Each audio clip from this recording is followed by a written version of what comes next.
प्रश्नावली 1.3 के अंतर्गत आज हम प्रमेय 1.4 को समझते हैं, जो कहती है कि कर्णी दो एक अपरिमेय संख्या है।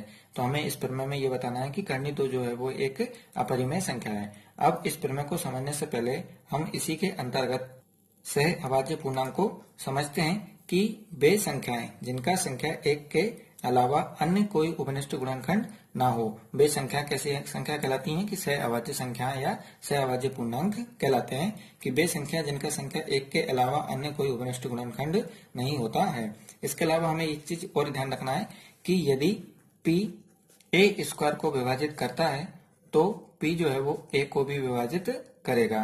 कि यदि p a स्क्वायर को विभाजित करता है तो p a को भी क्या करेगा, विभाजित करेगा।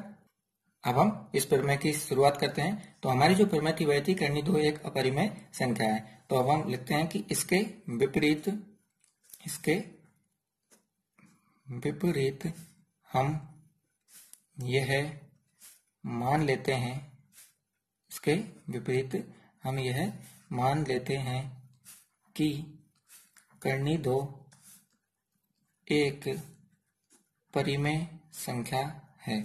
इसके विपरीत हम यह मान लेते हैं कि कर्णी दो जो है वो एक कैसी संख्या है, ये परिमेय संख्या है तथा a व b सह अभाज्य पूर्णांक तथा a और b जो है वो हमारे ये सह अभाज्य पूर्णांक हैं। और इन्हें हम ऐसे लेते हैं कि तथा a और b सह अभाज्य पूर्णांक ऐसे लेते हैं कि हमारी जो संख्या थी कर्णी दो, तो यहाँ पर हमने लिख दिया ये कर्णी दो बराबर ये हो जाएगा a बटे b, और जहां जो b का मान है तो जहां b जो है वो 0 के बराबर नहीं होना चाहिए। तो इसमें हमने क्या लिखा सबसे पहले कि इसके विपरीत हम यह मान लेते हैं कि कर्णी दो एक परिमेय संख्या है तथा a व b जो है वो सह अभाज्य पूर्णांक है।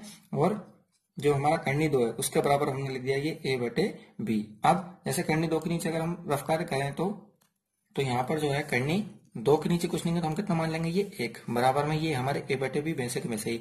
जब हम इनका तिर्यक गुणा करेंगे तो ये b का गुणा इसमें करेंगे तो हो जाएगा कर्णी दो b बराबर यहाँ एक का गुणा ये a में करेंगे तो ये a हमारा वैसा का वैसे ही हमें प्राप्त होगा। और इसी को जब हम आगे लिखते हैं तो हम क्या करेंगे कि b का गुणा कर्णी दो में करेंगे तो हो जाएगा कर्णी दो b बराबर के ये बराबर नीचे कुछ नहीं है एक का गुणा यहाँ a में करेंगे तो ये a हमारे वैसा का वैसे ही प्राप्त होगा। अब हम क्या करेंगे कि दोनों तरफ वर्ग करने पर, दोनों ओर या दोनों तरफ वर्ग करने पर, वर्ग करने का मतलब है कि यहाँ पर भी हम इसकी भी घात दो चढ़ा देंगे और इधर ये एक की भी घात कितना चढ़ा देंगे, ये दो चढ़ा देंगे।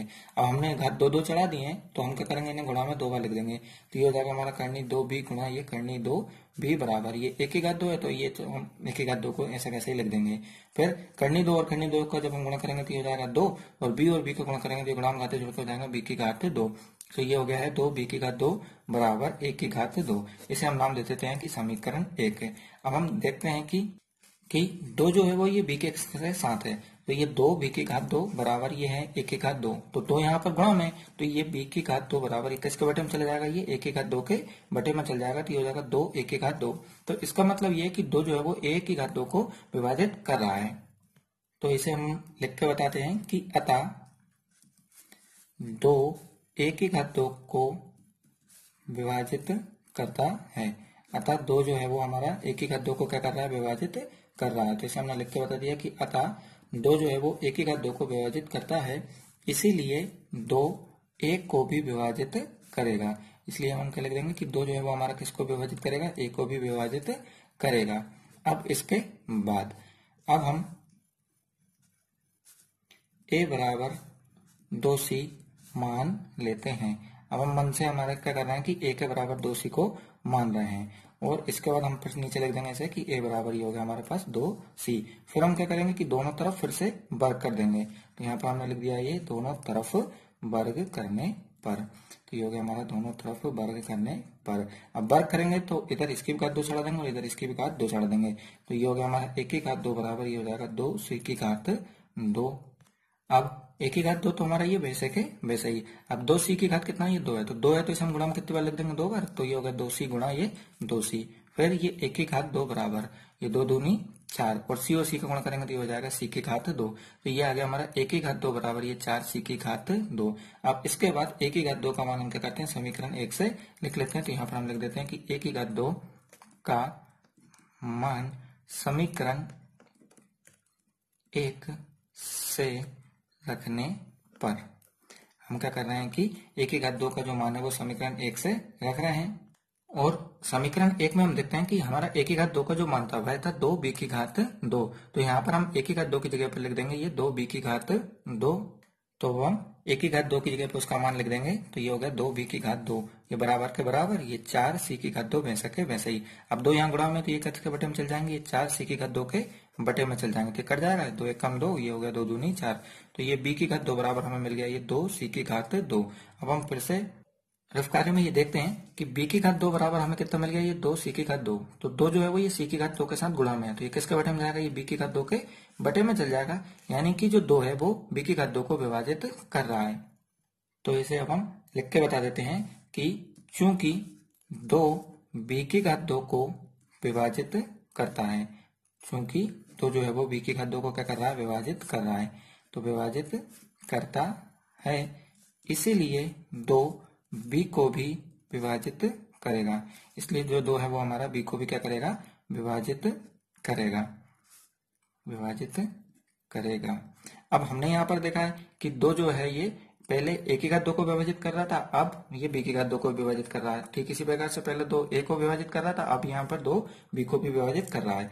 तो इसके बाद हम लिखते हैं कि अतः a और b कम से कम एक उपनिष्ठ गुणनखंड, एक उपनिष्ठ गुणनखंड जो है इनका 2 है। तो अतः ए और बी का जो कम से कम एक उपनिष्ठ गुणनखंड है वो कितना है, ये 2 है। ठीक है, अब इसके बाद हम देखते हैं कि इनका जो उपनिष्ठ गुणनखंड कितना आ रहा है, ये 2 आ रहा है। जबकि ये दोनों संख्या कौन सी थी, ये सह अभाज्य संख्या थी ए और बी। तो यहाँ पर जो हमें ये विरोधाभास प्राप्त हुआ है। तो अब हम लिखते हैं कि यहाँ हमें विरोधाभास प्राप्त हुआ, विरोधाभास प्राप्त हुआ। अब यह हमें विरोधाभास क्यों प्राप्त हुआ कि क्योंकि ए और बी, क्योंकि ए और बी 2 सह